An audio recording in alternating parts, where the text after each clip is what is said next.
Hello and welcome to another video. So we're going to be taking a look at some of the cards that have been revealed for Chronogenesis. There's nothing too flash, I would say, overall so far, and these are some of the earlier card releases. Most of them are fairly interesting and gives us an idea on what kind of things they're going for, but for the most part they're just, mostly fun cards. I don't see anything being too standoutish at this point. But first up we do have Furious Elder Weedman. Like, you couldn't have come up with a better name. Furious Elder Weedman. That's just priceless. Anyway, it's 2-drop 2/1, silver obviously, forest. 2, that's not much else. It says fanfare, give an allied forestcraft follower, +1. That's pretty much it. So basically the equivalent of the sword card Palace Fencer, I believe it was. Basically the same. Next up, Happy Pig, most adorable card ever. They even get little wings and a little cape and crown and everything. He's absolutely adorable. He's going to go along with the Owlcats and stuff quite nicely, especially as a neutral type follower. Rarity bronze, of course, that's pretty simple. And last word, restore 1 defense to your leader. Great thing to have. Even classes like sword and stuff may be able to take advantage of that if they need this kind of card, just to get that little bit of healing, especially with the evolve being restore 3 defense. That's just that little incremental increase that's just perfect for this card. Following that up, we have Blood Drinker's Brand, one of the 3 blood cards that were revealed, which are just awesome cards. So it's a bronze spell, obviously, 3 PP spell, 4 damage to a follower, give it drain if it's a Bloodcraft follower. Little bit of risk, especially since you can play it on your own, so that's good. Most of the time, you're probably going to be playing it against your opponent's cards, especially at maybe 4 damage. It's a tricky one, to say the least. It's a good card, certainly, but whether it fits into the style of blood decks that people will be running, maybe control blood oriented decks, it may work out, especially with some of the other cards we're getting. But the biggest and most beneficial part I see is the if Vengeance is active for you, recover 2 points. So you're nearly going to be spending 1 on this card in Vengeance, and that is good. Even if you're just using it to remove a card flat out and not worrying about the drain, I think it's an awesome way to use that ability. Then we have Homebound Mercenary, Swordcraft card of course, silver, officer, 2 cost 2/2. At the end of your turn, restore 1 defense to this follower. Fanfare, enhance 4, gain +1/+2. So this is the equivalent of what, a 4-drop 3/4 or just the flat out 2-drop 2/2. So a nice versatile card. And with at the end of turn, restore 1 defense to this follower, it's going to be reasonably sticky. It's probably going to do well against heavy aggro decks. I could see this card working out, especially if you play this going second and you kill off, say, a 1-drop that only has 1 health. You're going to quite easily be able to heal that back up at the end of your turn, which is nice. Other than that, I don't think it changes with the evolve. Nope, you just get to keep the restorative effect, which is really quite good. I don't mind that card at all. Reach of the Archdemon, Bloodcraft Gold, 6 PP spell, deal 3 damage to all followers. If Vengeance is active for you, recover 3 play points. So this card is almost a better Demonic Storm. The only difference is you're not going to be getting faced with this card, but flat out just a great one, especially with the recover and Vengeance. I almost think that is worthwhile having it just to not hit face. And it's going to probably be basically a Themias for blood. Maybe not quite as good because you aren't going to be able to use it to kill off a lot of things, but even just as a Vengeance activated card, it's going to be pretty awesome. Following that up, we have the legendary Diablo Pessima. I think that's how we pronounce that blood card. It's a 9-drop 6/7. This one's got a fairly heavy effect overall. Fanfare, put a Demonic Storm and a Demonic Strike into your hand. If Vengeance is active for you, recover 6 play points. The follower can't be damaged by spells. So it's immune to spell damage. It doesn't say spell destruction here, but I'd wait for an official translation. I'm sure it'll probably just be spell damage, which makes it fairly good with the Demonic Storm in particular, where you're not going to be damaging this follower as soon as you play it up, especially when comboed with the Vengeance. So if you play this on 9, you're in Vengeance, you're going to gain the 6 back, you can play Demonic Storm straight away, clear out the board and keep this thing up. Not bad. It's going to probably be hard to play just because it's a 9-drop. So Control Blood would work out really quite well, but outside of that, it's probably going to be tricky to get this card to work every game, especially with how many cards are rotating out of the blood set. Then we have Mechanized Servant, a Portalcraft card. It seems like Portal is really aiming for a mechanical slash artifacty type scheme where all the cards are based around that kind of theme. So it's a 2-drop 2/2, obviously it's a bronze, fanfare. If Resonance is active for you, gain Rush. If you don't know what Resonance is, I'm pretty sure Resonance is the one where you have to have an even number of cards left in your deck. So basically every second turn or every other turn, Resonance isn't going to be active unless you say draw a card and you make it even, or you add cards and make it even, which I'm sure we'll see more effects based around that sort of thing. Otherwise, this isn't too bad. It is going to be probably really good. I mean, if Resonance is active on that, if you go first, you start off with 4 cards, so that makes it even. So first turn is odd, second turn is even, maybe. I'm not sure, I'd have to look into that a little more on how that would play out, but this card has a fair bit of potential, so really interesting. Then we have Black Iron Soldier, 6-drop 5/6, another Portalcraft one. Fanfare, put a random artifact card from your deck into your hand. So artifacts are, I think they were listed as powerful cards that you can't put in your deck list. So you don't get to put artifacts in your deck, other cards will add artifacts to your deck. So it's going to be really hard to mill out Portalcraft if artifacts are really, really popular. But artifacts are meant to be quite powerful for what they are, so I'm sure we'll see some here. I think there is some in these cards that we're looking at, so we'll get there. Next up, Magi Steel Lion.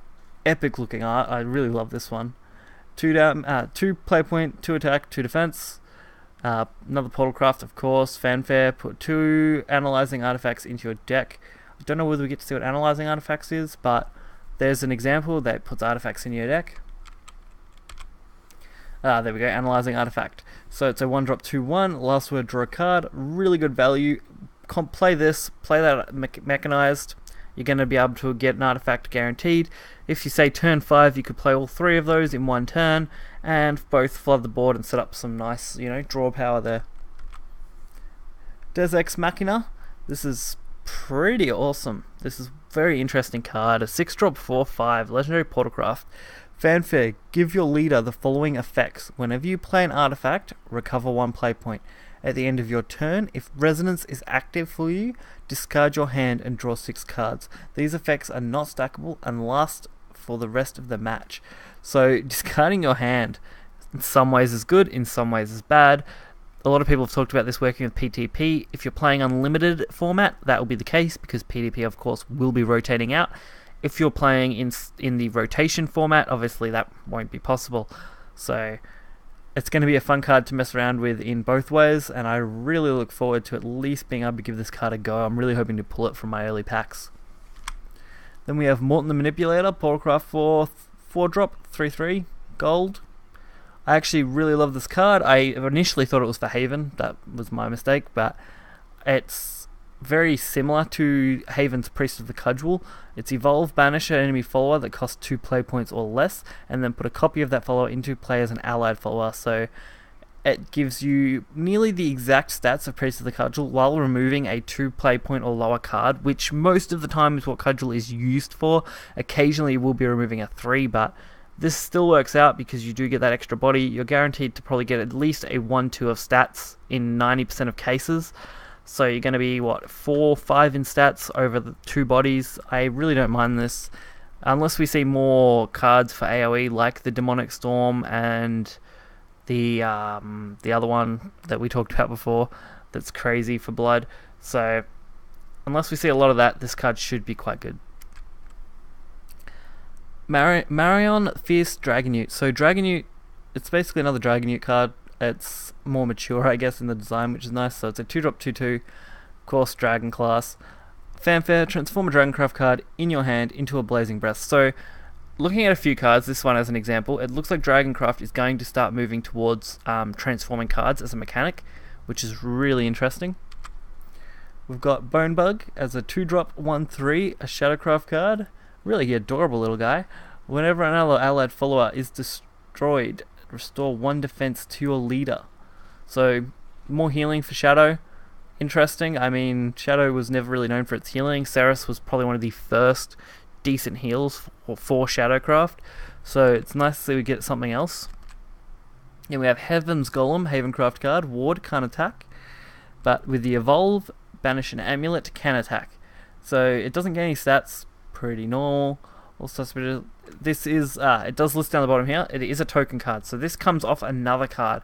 So I'm sure it'll be a spell, basically. But even if it's not, a 6/6 ward is going to be awesome.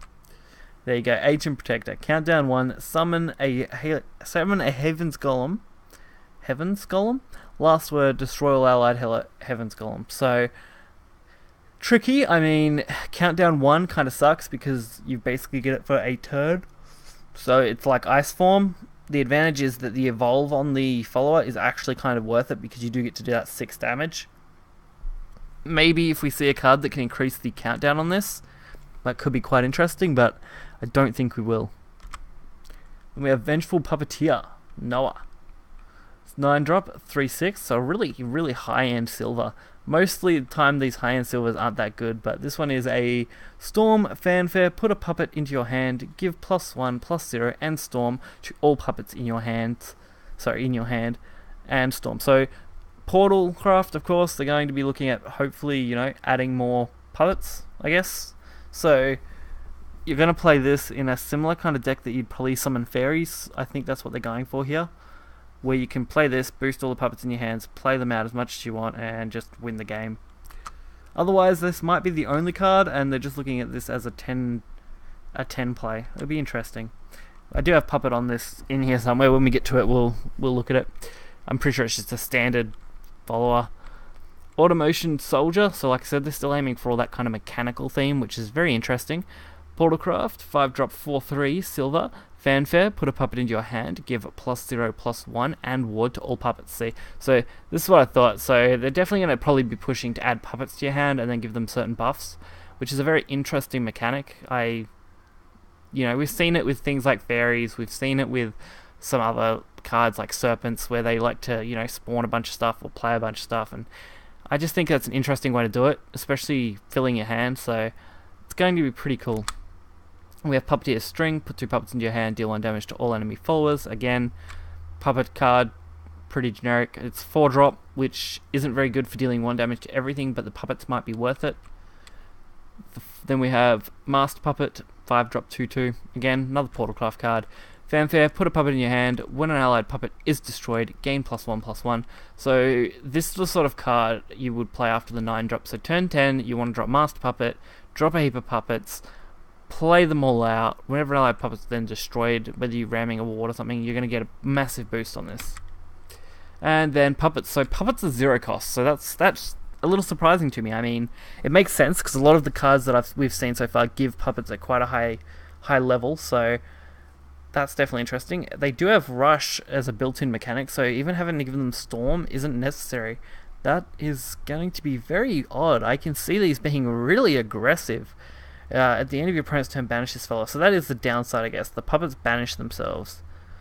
So unless there's some way to stop the puppets from banishing themselves, you're really going to be using these as some form of burst to really kill your opponent in a single turn, or just really clear the board out quickly while boosting other cards. And that wraps up all the cards that have been officially revealed and semi-officially revealed through other sources. Unfortunately, I'm not looking at the cards I don't have images for right now. I'm going to wait until we've got the images for those cards, just because I do like to look at them. I like to have them on screen for you guys and not just read the effects and go over those. But there is a couple of cards. I think there's one for Dragon, there's a couple for Sword, I think, or something like that. There is just a couple there that we haven't looked at, but we will get to them as they come out. I usually like to do them in batches, so we'll get there. Hopefully you guys enjoyed the video. Hit that like button and subscribe for more content, and I will catch you guys next time. See ya.